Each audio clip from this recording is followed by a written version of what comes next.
that was shot here. It's a pity I've actually never watched Star Wars movies before. Have you? Of course I have. I watched them multiple times. I've watched Spaceballs, but I haven't watched Star Wars. You've watched Spaceballs? Oh, my goodness. It's one of the most famous films of all time, and you've never seen it. After checking in, I gave Camilla a crash course in the Star Wars legend and hoped that the bedsheets hanging in the hallway were an indication of the rooms to come. This is a really disgusting place to stay. Luke Skywalker didn't have a very good life, did he?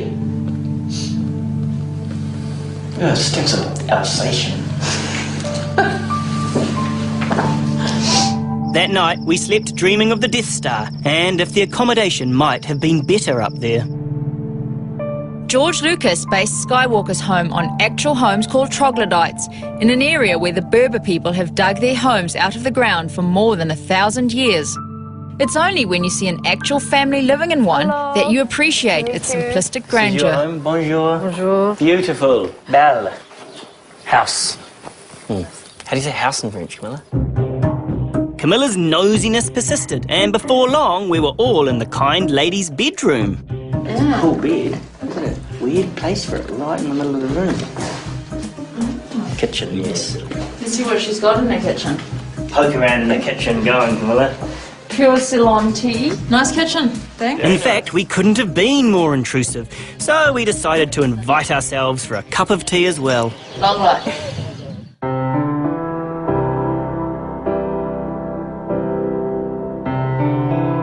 George Lucas named the fantasy planet that Luke Skywalker was from Tatooine, so we decided to visit the real-life town called Tatooine. Here the residents resemble characters from the actual film, roaming the streets in Jedi capes. I can't really cross the road very well, I can't see. Oh, you've got your hood down, Camilla. Don't know about these silly things. Bonjour, little fellow. How are you? We came across some locals who told us we were wearing them all wrong. So now if someone attacks me, I can't do anything. Guys having a fight. Fighting, yeah? Yeah, let's go. It was like some weird Jedi mind trick. I had thought about fighting, and then there had been a fight. Now I was thinking I wanted a cup of tea. Oh, tea. Oui, merci. Tea, mint. Merci. It smells a bit like camel urine. Smell that? Livestock. Shot of dysentery, doesn't it? Ooh, I can feel that stomach churning. I have yet to be sick so far in this trip. The real-life residents of Tatooine had proven to be as welcoming and interesting as their fictitious counterparts. That was really nice, even though I kicked off with a cup at the end. Did you kick over his cup? I did, as we were He's leaving. a lovely man. Give us some camel tea. Camel tea. A climb up into the hills to some mysterious houses with shrouded locals. It really made you feel like you had been transported to another planet.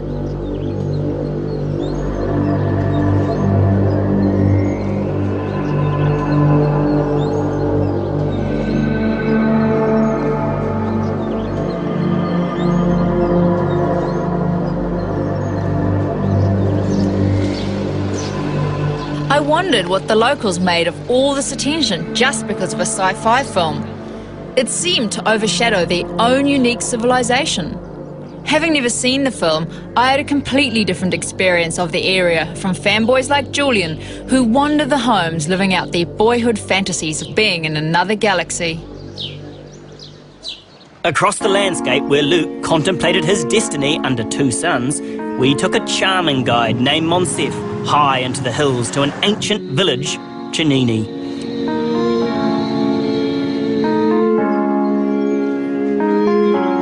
This is where the Berber people live, and we found out that there was a shortage of men.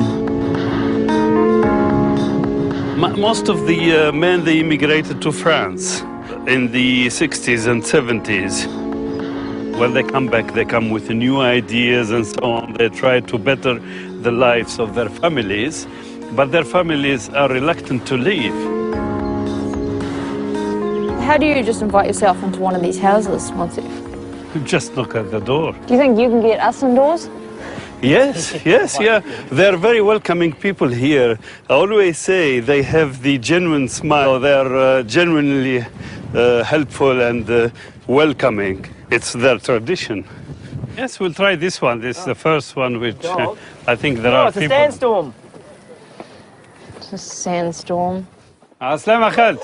She says you're welcome. I'll shield you between me and the dog. Tfadl, tfadl, come in. She said I'm not at my best today. Oh, she looks beautiful. It's just a cave in the... Just okay, it's their house. Tell her she has a lovely home. She said if you're interested, we can get you home here. Got an invitation there. Yes.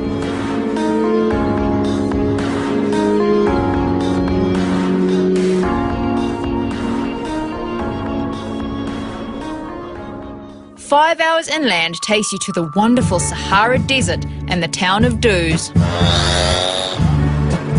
Known as the gateway to the Sahara, Douz was once an important stop on the trans-Saharan caravan routes. Today, it is more of a trading post and industrial centre, and also a starting point for desert treks by camel.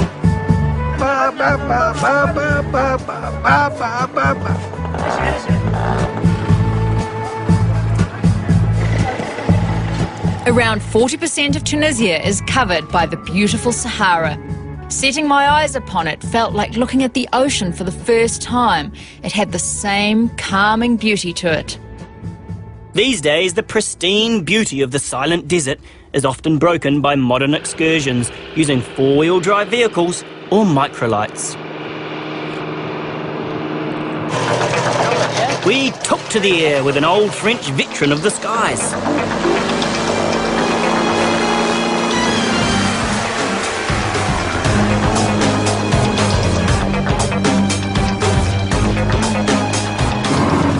Millions of camels. Oh, it's quite gusty. Whoa, I'm going to hit a camel. Here we go. Whoa. It is a hair-raising way to see the desert, and I was interested to see how Camilla was going to handle it. I love it, Camilla. I can't wait, actually. Well, I won't scream like you did, that's for sure. Scream. Good luck.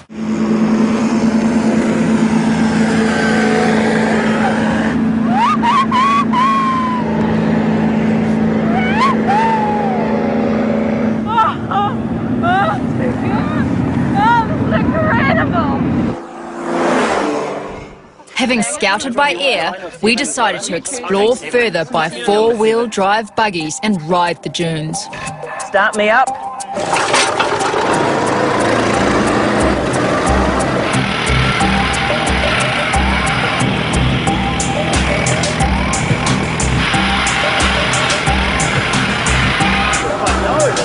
It felt like we had tamed the desert, so I started pulling some risky moves.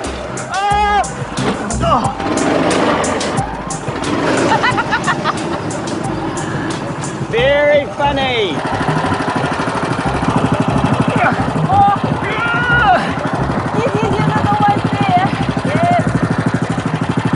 Can't believe I got it out of that ditch.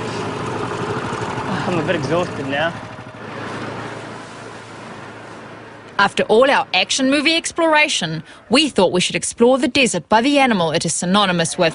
You don't want a sexy camel, Camilla. Where's the red team? Here we go. Oh, they look a bit like prisoners. I think that's their joke, isn't it? Oh, we're getting instructions in French. Jump on.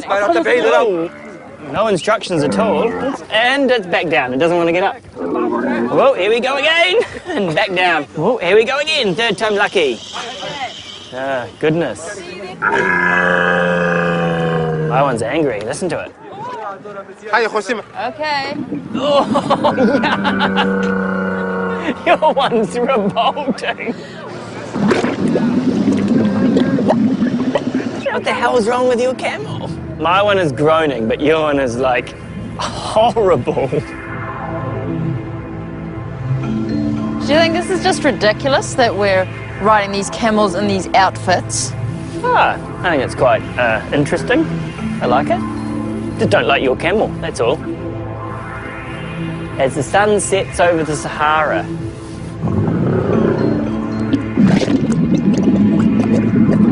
Ugh, there it goes again. Just stop hating on my camel. Your camels are horrible. In search of a less touristic way of experiencing life in the desert, we headed to a real oasis in the region of Taice. Taice has survived as an important trading post in the Sahara, burgeoning with life amongst thousands of palm trees. Its main export, unsurprisingly, is dates. A short drive out of the main town is Chibika, a village whose greatest attraction is the source of the oasis, a waterfall. This is probably the most tourists we've seen in the whole country. I think we should resolve to attempt to do less tourist attractions. Yes. Let's move our way past all the tourists. I want to see the source of this oasis. God. Oh, sorry. Sorry. Goodness, how am I just bumping into everybody's photo? That's it, look, source. Do you want to go out and get a shot of you and the source of the oasis, Camilla? Smile!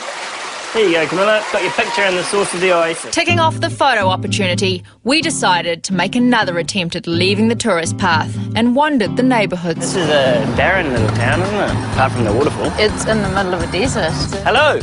Friends? Camilla's obsession with getting And us this into is your locals' house. homes Your house? looked like it was How old about are to you? work. I wasn't How sure old if it are was a you? good idea, though. What is your name? Jihad. Jihad. Oh. Can we come visit in your house? Get in someone's house, Camilla. Hello. Hello. We were invited in for dates and coffee. Thank you for letting us in your house and the coffee and the dates. Yes, thank you. Have you seen the movie Star Wars? Star Wars? No. No. You know, Phantom Menace Yes. and Star Wars. Yes, I see them. You see it? Good movie, eh? Good, yeah. What's your favourite movie? Van Damme. Nah, Jean-Claude Van Damme. I like Bruce Lee. Bruce Lee. Yes. Yeah. Bruce Lee. Karate films, eh? Yes. God. Yes. Yes. Kung Fu. Kung Fu, yeah. Kung Fu film. Bye-bye. Smiling now. I saw him. I'd finally done it and been able to visit a local home. It was a beautiful experience, and our young friends told us about a local festival happening the next morning that wouldn't be in any travel book.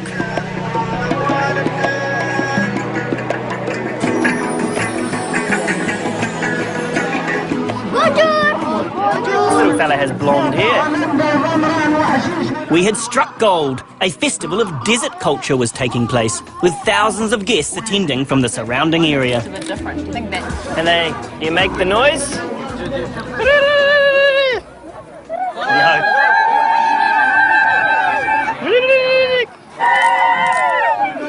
It's like a conductor.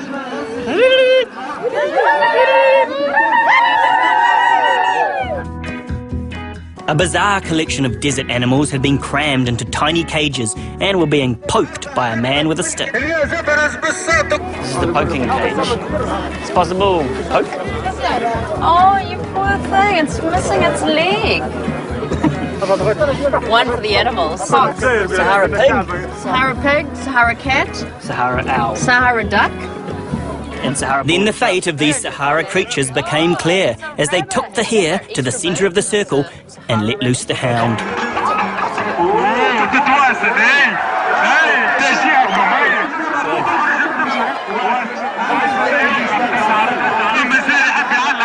The dog was left with his tail between his legs after the hare escaped into the crowd.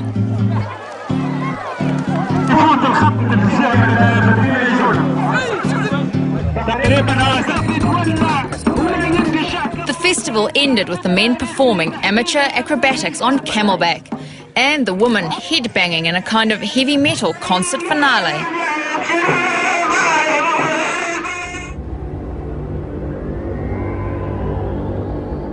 I'd recommend Tunisia as a safe family destination for an introduction to Islam and the Sahara. At times I was a little bored, as tourism seems set up for mainstream touristic activities.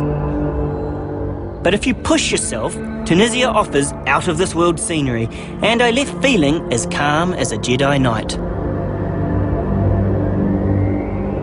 Tunisia was my sophisticated introduction to North Africa. It's a destination of breathtaking landscapes. I was a little frustrated in my attempts to dig below the surface, as this country has an air of reservation about it, but I succeeded and found a warm and welcoming people.